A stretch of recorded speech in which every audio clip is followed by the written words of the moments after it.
LinkedIn is pretty amazing at helping you grow your small business. We cannot stop your new clients from emailing you at 3 a.m. We can help you sell, market, and hire in one place. We cannot help you be in 3 places at once. And while we can't help you organize your calendar, LinkedIn can help you land more clients so you have a calendar to organize. Grow your small business on LinkedIn. Learn more at linkedin.com/smallbusiness.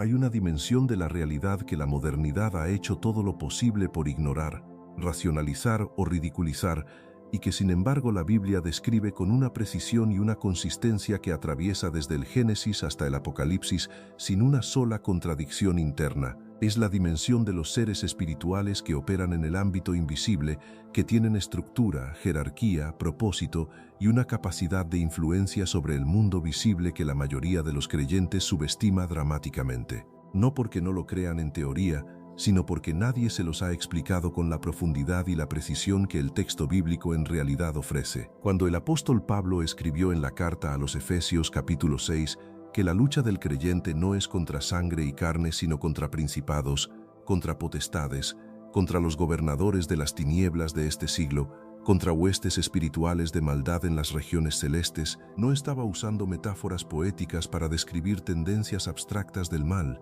Estaba usando terminología técnica que sus lectores del primer siglo, formados en la tradición judía y en el mundo grecorromano, entendían como referencias a seres reales, con autoridad real, con estructura real, operando en una dimensión real aunque invisible a los ojos físicos. Y la pregunta que este estudio se propone responder no es si esos seres existen. La Escritura es tan consistente en su afirmación de su existencia que negarlos requeriría eliminar pasajes enteros de múltiples libros bíblicos. La pregunta es quiénes son, cómo están organizados, qué autoridad tienen, cómo operan, qué relación tienen con la historia humana y qué significa para el creyente que vive en el siglo XXI el hecho de que esas jerarquías de maldad sean reales y activas. Porque entender al adversario no es ocultismo, es sabiduría táctica. Y la Biblia provee esa sabiduría con una riqueza que la mayoría nunca ha llegado a explorar. Hoy vamos a recorrer todo lo que la Escritura revela sobre los principados y las potestades, desde sus orígenes en el libro de Job y en los profetas, hasta los desarrollos más precisos de Pablo y del Apocalipsis. Vamos a examinar los términos griegos y hebreos que el texto usa para describir esta jerarquía. Vamos a explorar el concepto de las naciones bajo el dominio de ángeles caídos tal como lo desarrolla el Deuteronomio y lo confirma el libro de Daniel. Vamos a entender la diferencia entre los diferentes niveles de autoridad en el reino de las tinieblas y lo que cada uno hace. Y al final vas a tener una comprensión de la guerra espiritual que va mucho más allá de las generalidades, una comprensión que cambia la manera en que ves la historia, la política, la cultura y tu propia vida diaria. Para entender a los principados y las potestades es necesario comenzar desde el principio, desde antes de que existieran como fuerzas de maldad, porque el mal no es una fuerza primordial que siempre existió.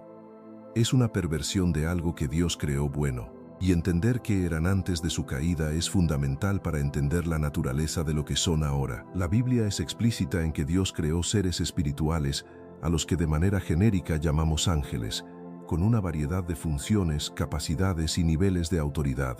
En la carta a los Colosenses capítulo 1 versículos 15 al 17, el apóstol Pablo hace una declaración sobre Cristo que al mismo tiempo nos revela algo fundamental sobre la creación de estos seres. Dice que por medio de Cristo fueron creadas todas las cosas, las que hay en los cielos y las que hay en la tierra, las visibles y las invisibles, sean tronos, sean dominios, sean principados, sean potestades. Todo fue creado por medio de Él y para Él. Esa lista, tronos, dominios, principados y potestades, no es decorativa. Es una taxonomía, una categorización de los diferentes órdenes de seres espirituales que Dios creó, todos ellos originalmente buenos, todos ellos creados por Cristo y para Cristo. El libro de Job nos da la imagen más temprana y más vívida de esta realidad del mundo espiritual. En el capítulo 1, versículos 6 y 7, la palabra de Dios nos narra que un día vinieron los hijos de Dios a presentarse delante del Señor y que entre ellos vino también Satanás. La expresión hijos de Dios en el hebreo original, Bene a Elohim, Es un término técnico del Antiguo Testamento que no se refiere a seres humanos sino a seres divinos o angélicos que pertenecen al ámbito celestial. Y el hecho de que vinieran a presentarse delante del Señor implica una estructura de corte celestial, una asamblea de seres espirituales que rinden cuentas al soberano del universo. El Salmo 82 nos da otra ventana hacia esta realidad que es extraordinariamente reveladora.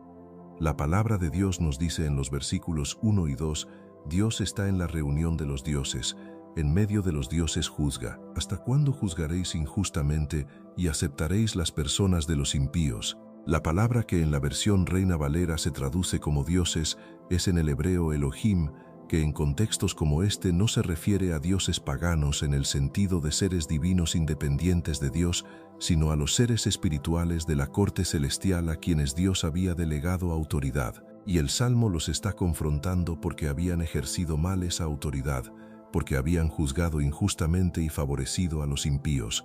Ese es el contexto de la caída de los seres que se convirtieron en los principados y las potestades de maldad, el abuso de la autoridad delegada. El profeta Ezequiel, en el capítulo 28, versículos 12 al 17, al dirigirse al rey de Tiro, usa un lenguaje que claramente trasciende la figura humana del rey y apunta hacia el ser espiritual que estaba detrás de él. La palabra de Dios nos dice, tú eras el sello de la perfección, lleno de sabiduría y acabado de hermosura. En Edén, en el jardín de Dios estuviste. Eras el querubín grande, protector, yo te puse en el santo monte de Dios. Perfecto eras en todos tus caminos desde el día que fuiste creado, hasta que se halló en ti maldad. Ese retrato de un ser creado en perfección, dotado de sabiduría extraordinaria, que ocupaba una posición de altísima autoridad en el orden celestial y que cayó por el orgullo que nació de su propia hermosura. Es la descripción más detallada que el Antiguo Testamento da del origen del adversario que lidera el reino de las tinieblas. Y en el libro de Isaías, capítulo 14, versículos 12 al 15, encontramos el relato paralelo que describe la motivación de esa caída con una claridad que no deja ambigüedad. Dice el texto, ¿cómo caíste del cielo, oh lucero, hijo de la mañana? Y la causa de la caída se articula en la repetición de 5 declaraciones que comienzan con subiré, subiré al cielo, en lo alto junto a las estrellas de Dios levantaré mi trono, en el monte del testimonio me sentaré, sobre las alturas de las nubes subiré y seré semejante al Altísimo. El orgullo de querer ser igual a Dios, de ejercer la autoridad propia en lugar de la delegada, de buscar adoración en lugar de tributarla.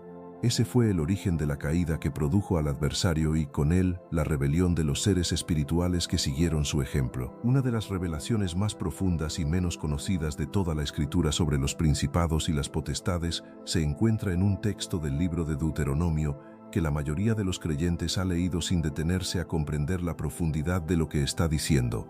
En el capítulo 32, versículos 8 y 9, la palabra de Dios nos dice en la traducción que sigue al texto hebreo de los manuscritos del Mar Muerto y que también refleja la Septuaginta, la traducción griega del Antiguo Testamento que usaban los judíos del tiempo de Jesús, cuando el Altísimo asignó las naciones como heredad, cuando distribuyó a los hijos de los hombres, estableció las fronteras de los pueblos según el número de los hijos de Dios, porque la porción del... Starting a business can seem like a daunting task, unless you have a partner like Shopify. They have the tools you need to start and grow your business. From designing a website to marketing to selling and beyond, Shopify can help with everything you need. There's a reason millions of companies like Mattel, Heinz, and Allbirds continue to trust and use them. With Shopify on your side, turn your big business idea into... Sign up for your $1 per month trial at shopify.com/special offer. Señor es su pueblo. Jacob es la cuerda de su herencia, según el número de los hijos de Dios. Esa frase es una de las más importantes y más frecuentemente ignoradas de todo el Antiguo Testamento para entender la relación entre los seres espirituales y las naciones humanas. Lo que el texto está diciendo es que cuando Dios dividió a la humanidad en naciones, en el evento que el libro del Génesis describe en el capítulo 11 con la dispersión en Babel, esa división correspondió a una asignación de seres espirituales sobre cada nación. Cada nación tenía un ser espiritual que la Escritura llama Hijo de Dios, un miembro de la corte celestial asignado sobre ella. Y Dios se reservó a Israel como su porción directa, sin intermediario espiritual entre él y su pueblo. El académico del Antiguo Testamento Mia Kolheiser, quien dedicó gran parte de su carrera académica al estudio de la cosmovisión sobrenatural del texto bíblico, desarrolló extensamente este concepto que él llamó la división de las naciones, señalando que el libro de Deuteronomio 32 establece el marco conceptual para entender toda la estructura del conflicto espiritual que se desarrolla a través del resto de la Escritura. Los seres espirituales asignados sobre las naciones en Deuteronomio 32 son los mismos que el Salmo 82 confronta por haber ejercido mal su autoridad delegada, los mismos que Daniel encuentra en las visiones como el príncipe del reino de Persia y el príncipe de Grecia, y los mismos que Pablo llama principados y potestades en Efesios y Colosenses. Esta conexión entre los seres espirituales y las naciones explica algo que de otra manera no tiene explicación satisfactoria en el texto bíblico. ¿Por qué la idolatría de las naciones no era simplemente un error intelectual o una práctica cultural inofensiva, sino una realidad espiritual profunda con consecuencias devastadoras? Cuando Israel adoraba a los dioses de las naciones, no estaba simplemente adoptando costumbres ajenas, estaba rindiéndole homenaje a los seres espirituales que estaban detrás de esos dioses, que según el Salmo 106, versículo 37, llegaron a recibir sacrificios de hijos e hijas. El apóstol Pablo confirma esta dimensión en la primera carta a los Corintios capítulo 10, versículo 20, cuando dice que lo que los gentiles sacrifican a los ídolos, a los demonios lo sacrifican y no a Dios. La idolatría tenía un destinatario real en la dimensión espiritual. El libro de Daniel es, sin ninguna duda, el texto del Antiguo Testamento que más claridad aporta sobre la estructura jerárquica de los seres espirituales de maldad y su relación directa con los eventos de la historia humana. Y lo hace de una manera que no es abstracta ni teológica en un sentido académico, sino narrativa, concreta, envuelta en una historia que involucra al propio profeta Daniel en una experiencia que revela el funcionamiento del mundo espiritual con un realismo que muy pocos textos bíblicos igualan. En el libro de Daniel capítulo 10, la palabra de Dios nos narra que Daniel había estado en ayuno y oración durante 21 días, buscando comprensión para una visión que había recibido, y entonces apareció un ser celestial cuya descripción es tan detallada e impresionante que Daniel mismo perdió las fuerzas y cayó sobre su rostro sin poder sostenerse. El ser lo levantó y le dijo algo que es uno de los pasajes más extraordinarios de toda la escritura profética. Daniel, no temas, porque desde el primer día que dispusiste tu corazón a entender y a humillarte en la presencia de tu Dios, fueron oídas tus palabras, y a causa de tus palabras yo he venido. Las palabras de Daniel fueron oídas el primer día. El mensajero celestial fue enviado el primer día, pero tardó 21 días en llegar, y la razón que el texto da para ese retraso es una de las revelaciones más significativas sobre el funcionamiento de la guerra espiritual que encontramos en toda la Escritura. El ser celestial le dijo a Daniel en los versículos 13 y 14, «Mas el príncipe del reino de Persia se me opuso durante 21 días, pero he aquí Miguel, uno de los principales príncipes, vino para ayudarme, y yo quedé allí con los reyes de Persia». El príncipe del reino de Persia que se opuso al mensajero celestial no era el rey humano de Persia. Ciro o Cambises, el rey de carne y hueso, no tenía la capacidad de detener a un ser angélico en el ámbito espiritual. Era el ser espiritual que gobernaba sobre el reino de Persia, el equivalente de los hijos de Dios del Deuteronomio 32 que habían recibido autoridad sobre las naciones, que en el caso de Persia había caído en la rebelión contra Dios y que ahora usaba su autoridad espiritual para resistir los propósitos de Dios en la historia humana. Ese ser espiritual tenía suficiente poder como para resistir a un ángel enviado por Dios durante 21 días, hasta que Miguel, uno de los principales príncipes, vino a ayudar en la batalla. Y cuando el mensajero celestial terminó de darle a Daniel la revelación que había venido a traer, añadió algo que completa el cuadro de lo que estaba ocurriendo. En el versículo 20 le dijo, «¿Sabes por qué he venido a ti? Pues ahora tengo que volver para pelear contra el príncipe de Persia, y al terminar con él, el príncipe de Grecia vendrá. El príncipe de Grecia vendrá, el príncipe de Grecia». Otro ser espiritual asignado sobre otra de las grandes naciones del mundo antiguo, y el hecho de que el mensajero diga que el príncipe de Grecia vendrá cuando termine el conflicto con el de Persia es una declaración profética que tiene una correspondencia histórica perfecta. El dominio persa fue sucedido históricamente por el dominio griego bajo Alejandro Magno. Lo que estaba ocurriendo en la historia humana tenía una dimensión espiritual que Daniel estaba viendo desde adentro.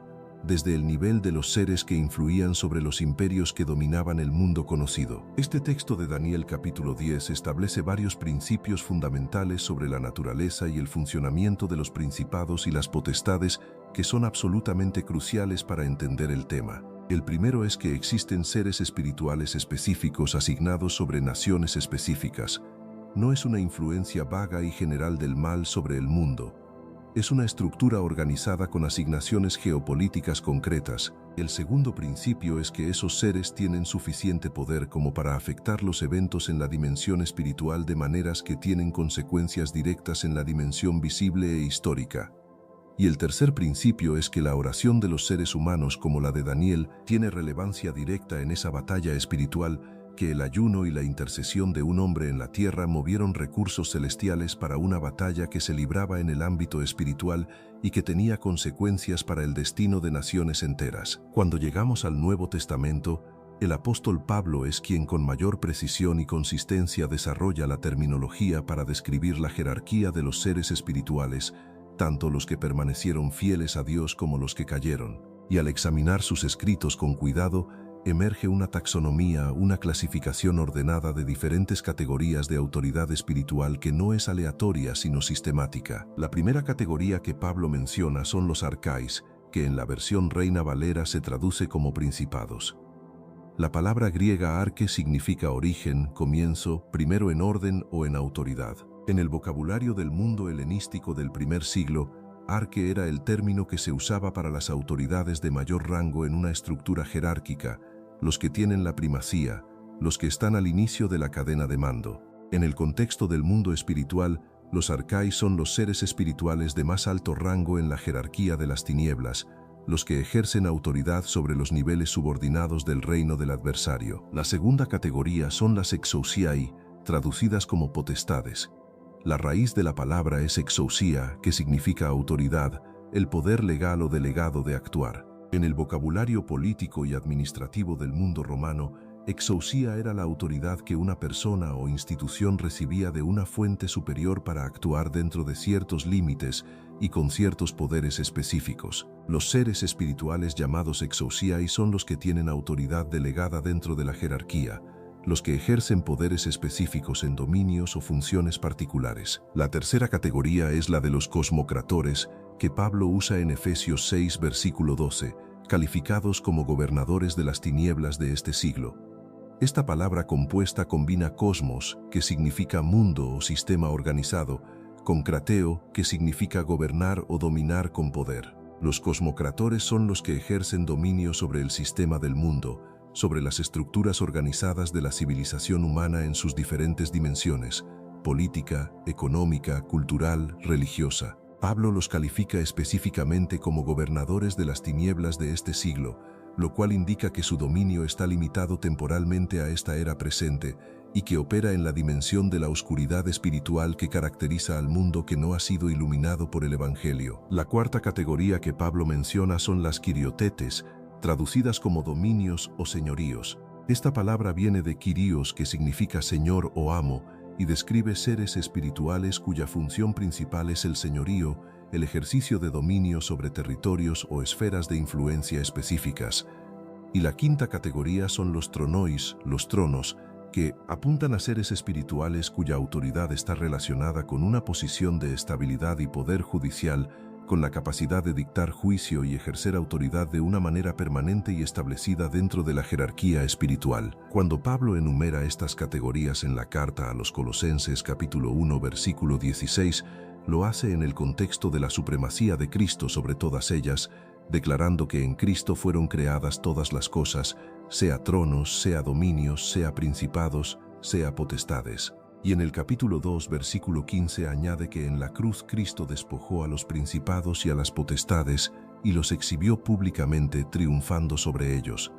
La taxonomía de Pablo no existe para generar fascinación por el mundo espiritual de las tinieblas. Existe para establecer que cada nivel de esa jerarquía está absolutamente subordinado a Cristo, que cada grado de autoridad en el reino del adversario queda por debajo de la autoridad total de aquel a quien todo fue sometido. Por encima de toda la jerarquía de los seres espirituales de maldad se encuentra el ser que la Escritura identifica con varios nombres, cada uno de los cuales revela un aspecto diferente de su naturaleza y su función en el reino de las tinieblas. Entender esos nombres no es un ejercicio de curiosidad teológica, es la comprensión del comandante del ejército que enfrenta al creyente. El nombre Satanás viene del hebreo Satán, que significa adversario o el que se opone. Es un término funcional que describe su postura fundamental frente a Dios y frente a los seres humanos. Es el oponente, el que está en posición de resistencia y confrontación. En el libro de Job, que es el texto más antiguo del Antiguo Testamento donde este nombre aparece desarrollado, el Satán aparece en la corte celestial con acceso al Dios, acusando a Job delante de él. Esa función acusadora es parte integral de su identidad, y el libro de Apocalipsis capítulo 12 versículo 10 lo confirma llamándolo el acusador de nuestros hermanos, el que los acusaba delante de nuestro Dios día y noche. El nombre diablo viene del griego diabolos, que significa calumniador, el que lanza acusaciones a través, el que interpone acusaciones entre dos partes. Mientras Satán describe la postura de oposición, diabolos describe la táctica específica, la calumnia, la acusación que no necesariamente es verdadera, el ataque al carácter. El Señor Jesucristo en el Evangelio de Juan capítulo 8 versículo 44 lo llamó mentiroso y padre de mentira, describiendo la naturaleza de su comunicación como esencialmente falsificadora de la realidad. El libro de Apocalipsis capítulo 9 versículo 11 menciona otro nombre que revela su función sobre el ámbito destructor, Abadón en hebreo y Apolión en griego, ambos significando el destructor. Y el apóstol Pablo en la segunda carta a los Corintios capítulo 4 versículo 4 lo llama el Dios de este siglo, describiendo con esa expresión el nivel de influencia que ejerce sobre el sistema del mundo presente. Y en la carta a los Efesios capítulo 2 versículo 2 lo llama el príncipe de la potestad del aire, el espíritu que ahora opera en los hijos de desobediencia. Esa descripción como príncipe de la potestad del aire merece detenerse porque en la cosmología del mundo antiguo, tanto judío como grecorromano, el aire, el espacio entre la tierra y el cielo, era considerado la región donde los seres espirituales intermedios operaban. No era simplemente el espacio físico que respiramos, era la dimensión espiritual más cercana al mundo humano, el ámbito desde el cual los seres espirituales podían influir más directamente sobre la experiencia cotidiana de los seres humanos. Y el que Pablo llame a Satanás el príncipe de esa región es una declaración sobre el nivel de acceso que tiene al mundo en el que los seres humanos viven. Dentro de la jerarquía de las tinieblas hay que hablar también de los demonios, que son los seres espirituales de maldad que aparecen más frecuentemente en los relatos de los evangelios y que operan en el nivel más próximo a la experiencia humana cotidiana. Y su origen es una de las cuestiones más debatidas toda la angelología bíblica. En el Nuevo Testamento, los demonios son presentados como seres espirituales reales que pueden habitar en seres humanos, que tienen conciencia, que reconocen a Jesús, que le temen y le obedecen. En el Evangelio de Marcos, capítulo 1, versículo 24, cuando Jesús entró en la sinagoga de Capernaum, el hombre con espíritu inmundo gritó: ¿Qué tienes con nosotros, Jesús Nazareno? Has venido para destruirnos, sé quién eres, el Santo de Dios. Esa declaración revela que los demonios tienen conocimiento sobre la naturaleza de Cristo, que los seres humanos en ese momento no tenían, que reconocen su autoridad y que su primera reacción ante su presencia es el terror. La tradición teológica ha desarrollado varias teorías sobre el origen de los demonios. La primera y más extendida en el judaísmo del Segundo Templo, el periodo que va desde el regreso del exilio hasta la destrucción del templo en el año 70, conecta el origen de los demonios con el relato de Génesis capítulo 6, versículos 1 al 4, donde la palabra de Dios narra que los hijos de Dios vieron que las hijas de los hombres eran hermosas y tomaron para sí mujeres de entre todas las que querían. El libro de Enoc, un texto judío no canónico pero ampliamente conocido en el periodo del Segundo Templo y que el apóstol Judas cita en el versículo 14 de su carta, desarrolla este relato describiendo a los vigilantes, ángeles que violaron el orden creado al unirse a mujeres humanas, cuyos hijos gigantes, los Nefilim del Génesis, cuando murieron dejaron espíritus sin cuerpo que se convirtieron en los demonios que andan por la tierra buscando habitar en seres físicos porque carecen de cuerpo propio. El apóstol Pedro en su segunda carta, capítulo 2, versículo 4, hace una referencia directa a ángeles que pecaron y que Dios reservó en prisiones de oscuridad para el juicio. Y el apóstol Judas en los versículos 6 y 7 de su carta añade que los ángeles que no guardaron su dignidad, sino que abandonaron su propia morada, los tiene reservados bajo oscuridad, en prisiones eternas, para el juicio del gran día. Esa categoría de ángeles caídos que abandonaron su propia morada corresponde al relato de Génesis 6 y a los vigilantes del libro de Enoc, y es distinta de los principados y las potestades que continúan operando activamente en el presente. La segunda teoría sobre el origen de los demonios los identifica simplemente como los ángeles que siguieron a Satanás en su rebelión original y que fueron expulsados del cielo junto con él. El libro de Apocalipsis capítulo 12 versículos 3 y 4, al describir la gran señal en el cielo de un dragón escarlata, dice que su cola arrastró la tercera parte de las estrellas del cielo y las arrojó sobre la tierra. Si las estrellas en ese contexto profético representan seres angélicos, como es consistente con el uso de la imagen en otros lugares de la Escritura, entonces habría una cantidad enorme de seres espirituales caídos que siguen bajo el mando del adversario y que operan como los agentes de su voluntad en el mundo. Independientemente de cuál sea el origen exacto de los demonios, lo que la Escritura revela sobre su naturaleza y su función es consistente.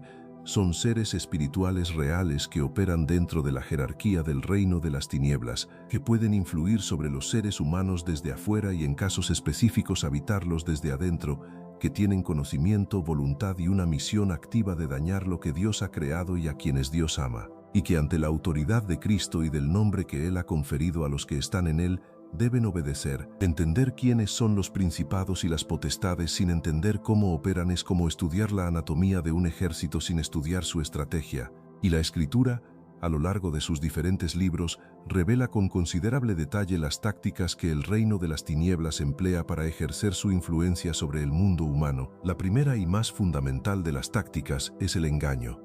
El Señor Jesucristo, en el Evangelio de Juan capítulo 8 versículo 44, dijo que el diablo es mentiroso y padre de mentira, que cuando habla mentira, de suyo habla porque es mentiroso.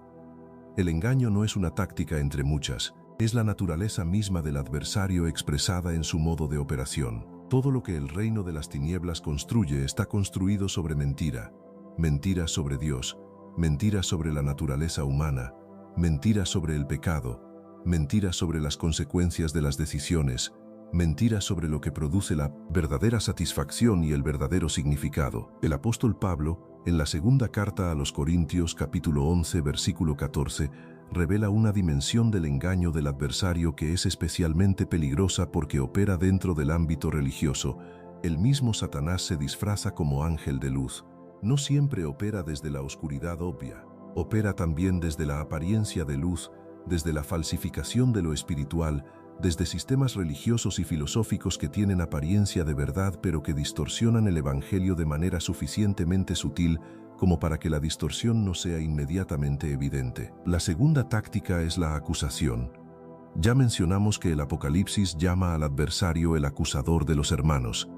Esa función acusadora tiene como objetivo paralizar al creyente mediante la condena, no la convicción de pecado que viene del Espíritu Santo y que lleva al arrepentimiento y a la restauración, sino la condena que dice que el pecado es imperdonable, que el creyente es demasiado imperfecto para ser amado por Dios, que su historia descualifica su futuro. La acusación opera atacando la certeza de la identidad del creyente en Cristo, intentando separarlo de la seguridad del amor de Dios mediante la magnificación de su propio fracaso. La tercera táctica es la influencia sobre estructuras, y aquí es donde la comprensión de los principados y las potestades como seres asignados sobre naciones, sobre sistemas y sobre estructuras organizadas se vuelve crucialmente relevante. La Escritura no presenta al adversario únicamente como un agente de tentación individual, lo presenta también como un agente que influye sobre las estructuras colectivas de la civilización humana, los sistemas políticos, las instituciones culturales, los movimientos ideológicos,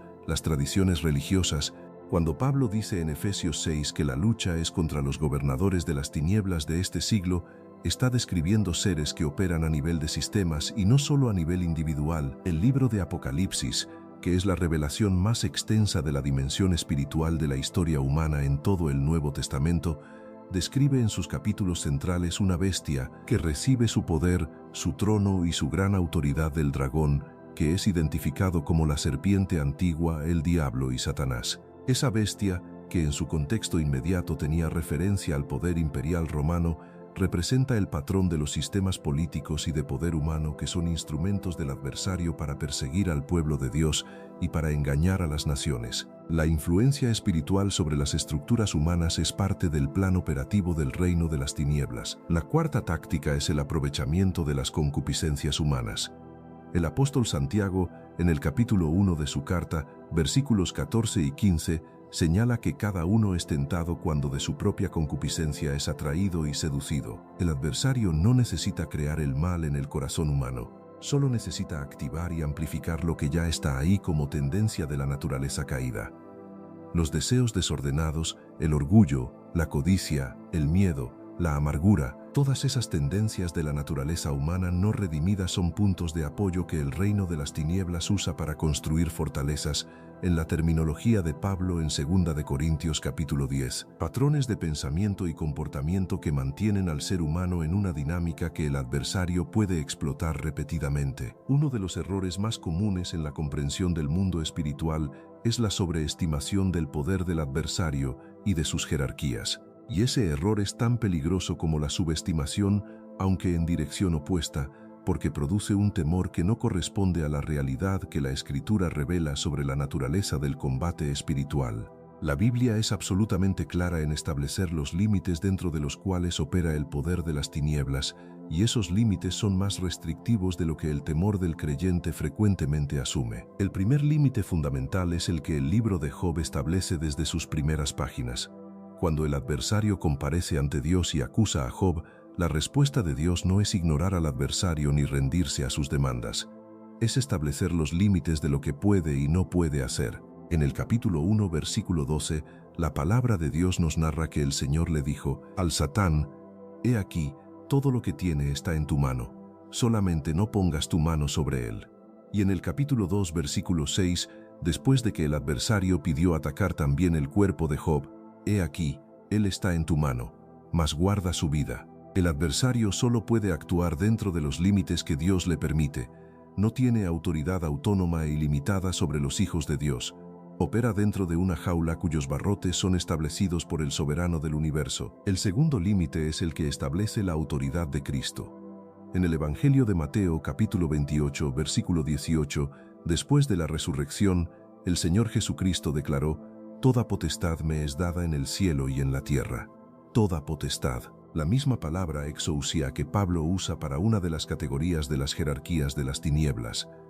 Toda esa autoridad le pertenece a Cristo. Y en la carta a los Efesios capítulo 1 versículos 20 al 22, Pablo declara que Dios sentó a Cristo a su diestra en los lugares celestiales, sobre todo principado y autoridad y poder y señorío, y sobre todo nombre que se nombra, no solo en este siglo sino también en el venidero, y sometió todas las cosas bajo sus pies. Sobre todo principado, sobre toda autoridad, sobre todo poder. Todas las categorías de la jerarquía de las tinieblas están por debajo de Cristo, no como competidores en un duelo equilibrado, sino como seres derrotados cuyo destino final ya fue determinado. El tercer límite es el que establece el Espíritu Santo que habita en el creyente.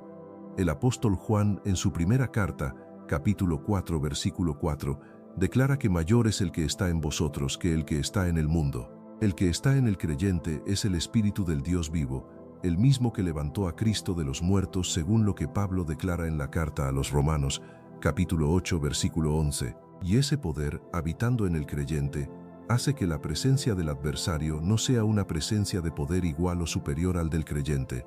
Es la presencia de un ser derrotado que enfrenta a alguien en quien habita el que lo venció. El cuarto límite es el que establece el destino final de las jerarquías de maldad. El libro de Apocalipsis capítulo 20, versículos 1 al 3, describe el encadenamiento del adversario durante el reino milenial, y en los versículos 10 al 15 del mismo capítulo, su destino final queda establecido con una claridad que no admite ambigüedad. El diablo que los engañaba fue lanzado en el lago de fuego y azufre. Y el libro de Daniel capítulo 7, versículo 26, hablando del juicio final, declara: «Pero se sentará el juez, y le quitarán su dominio para que sea destruido y arruinado hasta el fin». El dominio de los principados y las potestades es temporal, tiene fecha de caducidad. y esa fecha fue determinada antes de que el primer ser espiritual cayera en la rebelión. Todo este conocimiento sobre la naturaleza, la estructura y el poder de los principados y las potestades tiene que desembocar en algo concreto para la vida del creyente, porque la teología que no produce consecuencias prácticas es teología que no ha sido completamente comprendida. Y la pregunta es, ¿qué significa para el creyente del siglo XXI que estas jerarquías de maldad sean reales y activas? Lo primero que significa es que la lucha del creyente nunca es únicamente horizontal. Cuando hay conflicto en una relación, cuando una familia enfrenta crisis persistentes, cuando un creyente experimenta un patrón de derrota repetida en un área específica de su vida, cuando una iglesia sufre divisiones que parecen no tener resolución, cuando una comunidad o una nación entera parece atrapada en ciclos de oscuridad, hay siempre una dimensión espiritual que no es visible a los ojos físicos pero que es parte de la realidad del conflicto. Ignorar esa dimensión no la hace desaparecer, solo hace que quien la ignora esté combatiendo con información incompleta y estrategias inadecuadas para la naturaleza real del problema. Lo segundo que significa es que la oración del creyente tiene relevancia en el ámbito espiritual que trasciende la dimensión visible.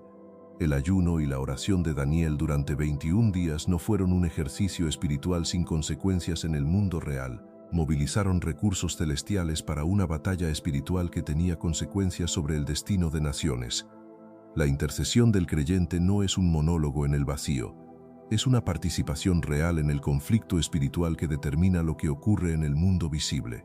Por eso Pablo, después de describir la armadura de Dios en Efesios 6, concluye con el llamado a orar en todo tiempo con toda oración y súplica en el Espíritu. Lo tercero que significa es que el creyente no combate solo. El texto de Daniel revela que cuando Daniel oraba, Miguel, uno de los principales príncipes celestiales, entró en la batalla. El capítulo 12 de Apocalipsis habla de los ángeles de Dios que combaten junto al pueblo de Dios en el conflicto cósmico que se desarrolla a lo largo de la historia. El creyente que enfrenta la guerra espiritual no enfrenta a las jerarquías de las tinieblas con sus propios recursos, enfrenta con la autoridad de Cristo que lo respalda, con el Espíritu que lo habita y con los ejércitos celestiales que Dios pone en movimiento en respuesta a la fe y la oración de su pueblo. Lo cuarto que significa es que el conocimiento de estas jerarquías no debe producir temor sino perspectiva. El profeta Eliseo, en el segundo libro de Reyes, capítulo 6, cuando su siervo vio el ejército sirio rodeando la ciudad y entró en pánico, oró para que los ojos del siervo fueran abiertos. Y cuando sus ojos espirituales fueron abiertos, vio que el monte estaba lleno de caballos y carros de fuego alrededor de Eliseo. Los que están con nosotros son más que los que están con ellos. La perspectiva que el conocimiento bíblico sobre el mundo espiritual debe producir no es ansiedad ante un adversario poderoso, sino la confianza tranquila de quien sabe que el que dirige la batalla ya conoce el resultado final y que ese resultado fue sellado en la cruz y la resurrección de Cristo. Todo estudio sobre los principados y las potestades tiene que terminar donde la Escritura termina cuando habla de ellos, en la cruz. Porque la Escritura no presenta el conflicto cósmico entre el reino de Dios y las jerarquías de maldad como un conflicto cuyo resultado está por determinarse. Presenta un conflicto cuyo resultado ya fue determinado, que se está desarrollando hacia su conclusión inevitable, y que el creyente vive como participante de la victoria y no como combatiente de resultado incierto. En la carta a los Colosenses capítulo 2, versículos 14 y 15, el apóstol Pablo describe lo que ocurrió en la cruz con un lenguaje que combina imágenes jurídicas con imágenes militares de una manera que captura la totalidad de lo que la muerte de Cristo logró frente a las jerarquías de las tinieblas. Dice que Cristo anuló el acta de los decretos que había contra nosotros, que nos era contraria, quitándola de en medio y clavándola en la cruz. El acta de los decretos es la lista de deudas, las acusaciones legítimas que el adversario podía presentar contra la humanidad pecadora. Y esas acusaciones fueron clavadas en la cruz junto con Cristo, pagadas en su totalidad, canceladas de manera irrevocable. El adversario que opera como acusador no tiene ya ninguna acusación válida que presentar contra el que está en Cristo, porque el caso ya fue resuelto en la más alta corte del universo. Y luego Pablo añade que habiendo despojado a los principados y a las potestades, los exhibió públicamente, triunfando sobre ellos en la cruz. El verbo griego que se traduce como despojar es apekdiomai, que tiene la connotación de quitarse algo de encima con fuerza, de desprenderse completamente de algo que estaba adherido. En la cruz, Cristo despojó a las jerarquías de maldad de cualquier autoridad que pudieran haber tenido sobre la humanidad redimida. Las dejó sin el fundamento legal de su acusación, las privó del poder que les daba la deuda del pecado humano, y luego las exhibió públicamente como el general romano que hacía desfilar a sus prisioneros en el triunfo, mostrando a todo el cosmos que habían sido derrotadas. El libro de Apocalipsis capítulo 12, versículo 11, revela cuál es el arma con la que el pueblo de Dios participa de esa victoria. Y ellos le han vencido por medio de la sangre del Cordero y de la palabra del testimonio de ellos, y menospreciaron sus vidas hasta la muerte. La sangre del Cordero, la palabra del testimonio. El creyente vence a las jerarquías de maldad no con poder propio, no con rituales especiales, no con técnicas espirituales avanzadas, sino aplicando la obra completada de Cristo y declarando con su vida y su testimonio la realidad de esa obra. Eso es todo. Eso es suficiente, porque lo que Cristo hizo en la cruz fue suficiente para vencer a todo principado, a toda potestad, a todo gobernador de las tinieblas, a toda hueste espiritual de maldad en las regiones celestes. Al recorrer todo lo que la Escritura revela sobre los principados y las potestades, desde el libro de Job y el Salmo 82 hasta el Apocalipsis, desde la división de las naciones en Deuteronomio 32 hasta los príncipes de Daniel, desde la taxonomía paulina hasta el triunfo de la cruz en Colosenses, emerge una imagen que es al mismo tiempo más seria y más esperanzadora de lo que la mayoría de los creyentes tiene. Más seria porque la guerra espiritual es real, tiene estructura, tiene seres con nombres y asignaciones específicas, tiene consecuencias que se manifiestan en la historia de naciones, en la vida de comunidades y en la experiencia cotidiana de cada persona. El creyente que reduce la guerra espiritual a metáforas poéticas o que la ignora completamente está operando con una comprensión de la realidad que no corresponde a lo que la Escritura revela. Las jerarquías de maldad son tan reales como cualquier otra realidad que los ojos físicos pueden ver, aunque operen en una dimensión diferente, y más esperanzadora porque el Dios que permite que esa guerra exista ya determinó su resultado. El adversario que opera con tanta energía en el mundo presente no lo hace desde una posición de poder, lo hace desde una posición de derrota que todavía no ha llegado a su conclusión final pero que fue sellada en el Calvario. La ferocidad con que ataca no es señal de su fortaleza, es señal de que sabe que el tiempo es corto, como lo declara el Apocalipsis en el capítulo 12, versículo 12. El creyente que entiende estas realidades no vive en temor, vive con la perspectiva de Eliseo. Los que están con nosotros son más que los que están con ellos. Vive con la certeza de Daniel, cuya oración movió recursos celestiales que ningún poder terrenal podía movilizar. Vive con la autoridad que Pablo describe en la carta a los Efesios capítulo 2, versículo 6, cuando dice que Dios nos hizo sentar en los lugares celestiales con Cristo Jesús. La posición del creyente en Cristo no es la de un soldado raso en el rango más bajo del ejército de Dios. Es la de alguien sentado con el Señor en los mismos lugares celestiales donde operan las jerarquías de las tinieblas, desde una posición de autoridad que trasciende todo lo que esas jerarquías representan. Y eso cambia todo. Cambia la manera en que se ora, porque la oración deja de ser la petición ansiosa del que no sabe si será escuchado y se convierte en la declaración confiada del que opera desde la victoria ya ganada. Cambia la manera en que se enfrenta la adversidad, porque lo que parece un ataque sin sentido adquiere el marco de un conflicto espiritual con propósito, con límites y con un resultado determinado. Cambia la manera en que se interpreta la historia, porque los eventos que el mundo explica únicamente con causas humanas tienen siempre una dimensión espiritual que el discernimiento bíblico puede reconocer. La verdad sobre los principados y las potestades no fue revelada en la Escritura para generar miedo ni para despertar una fascinación morbosa por el mundo de las tinieblas. Fue revelada para que el pueblo de Dios combata con información correcta, con perspectiva eterna, con las armas adecuadas para el combate real y con la certeza inquebrantable de que el que ya venció habita en cada uno de ellos y los equipa con su propia armadura para la batalla que él ya ganó. Mayor es el que está en vosotros que el que está en el mundo.